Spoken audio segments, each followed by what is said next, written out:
últimos anos, como consequência do crescimento do formato podcast, foi possível observar a chegada de mais vozes ativas ao debate público brasileiro.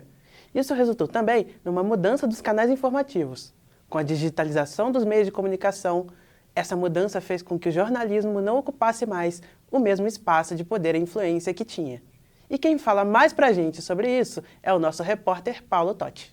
O formato de podcast, entregue apenas como áudio originalmente, invadiu as telas das plataformas digitais, fazendo com que o formato se tornasse uma alternativa ao telejornalismo tradicional, por também tratar de temas de interesse público.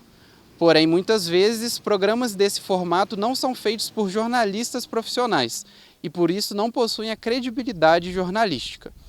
E nós, estudantes de jornalismo, que daqui a pouco estaremos no mercado de trabalho, temos que enfrentar o dilema entre o rigor técnico e ético do jornalismo profissional e a grande popularidade de novos formatos como o podcast. Quando a gente fala do MesaCast, a gente vai muito nos podcasts que foram criados primeiramente ali para áudio, mas que viu-se no YouTube uma possibilidade muito interessante. Depois vem Instagram, vem TikTok. A gente percebe que de forma positiva amplia debates. Então a gente está com, por exemplo, podcasts e MesaCasts que falam sobre temas variados e que às vezes a TV não dá conta de falar. A TV está ali com 1 hora, 2 horas de jornalismo diário, e às vezes eles não conseguem explorar todas as possibilidades de temas que estão emergindo na sociedade, que é cada vez mais complexa e é cada vez mais rápida. Então os MesaCasts eles entram justamente para trazer pontos de vista.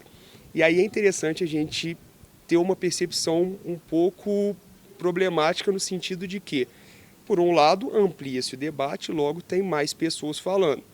O Castells, em 2000, falou que a grande potencialidade da internet seria que todo mundo, o receptor e o produtor, se tornariam a mesma coisa, ou seja, eles se tornariam produtores de conteúdo.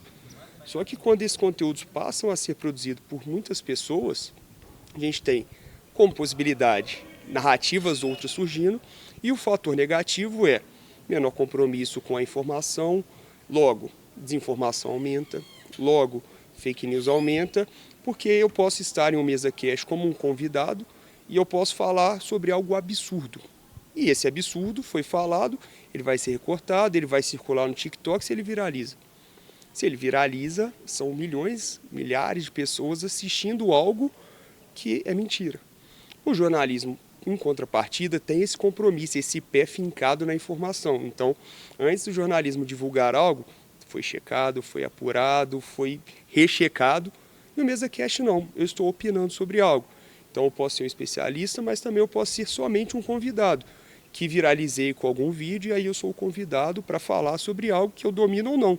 As pessoas não sabem se eu domino ou não, eu não estudei para isso. Simplesmente viralizei e me tornei referência ou um digital influencer daquele assunto em específico.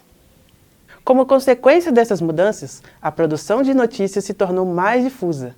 O exemplo disso é o Flow Podcast, um programa de entrevistas apresentado por não jornalistas que conversou com os 2 principais candidatos à presidência das eleições de 2022.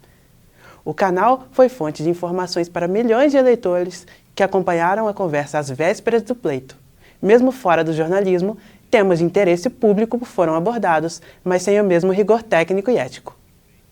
Bom, primeiro a gente precisa pensar que um formato ele pode ser apropriado por diferentes grupos de pessoas, né? Então, o que a gente percebe nesse cenário que algumas pessoas vão chamar de desmediação ou descentralização dessa produção, né, é que outras pessoas estão produzindo mídia, que não apenas os profissionais de mídia. O Eugênio Butti, há bastante tempo, vai defender que os formatos, as pessoas se apropriam dos formatos mais facilmente. Mas nem apenas o formato é que vai garantir a segurança da informação, por exemplo.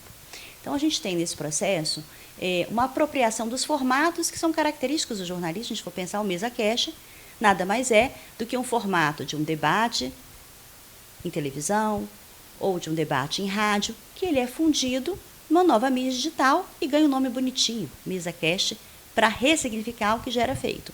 Qual que é a grande diferença? Quando a gente muda o nome, a gente também muda alguns atores que estão produzindo.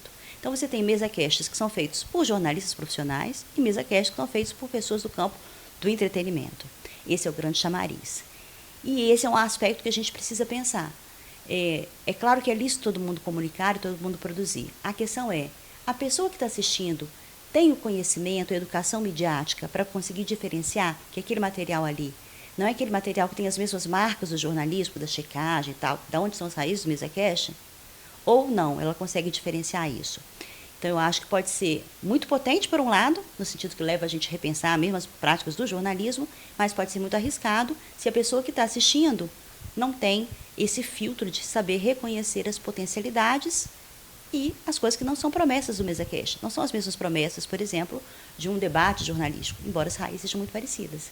Então, a gente precisa trabalhar também na oferta de conteúdos de educação midiática, inclusive pela mídia. Quem sabe o MesaCast sobre educação midiática seria uma boa alternativa. Assim, a realidade e os desafios de como as pessoas se informam atualmente são assuntos no comentário de Everton Gomes. Um certo filósofo disse que muitas das coisas que um dia foram sólidas iriam se espalhar pelo ar. E a diversidade de formatos e escolhas de muitas pessoas por se informarem em meios que não são tão jornalísticos assim, são um grande exemplo desse pensamento na prática.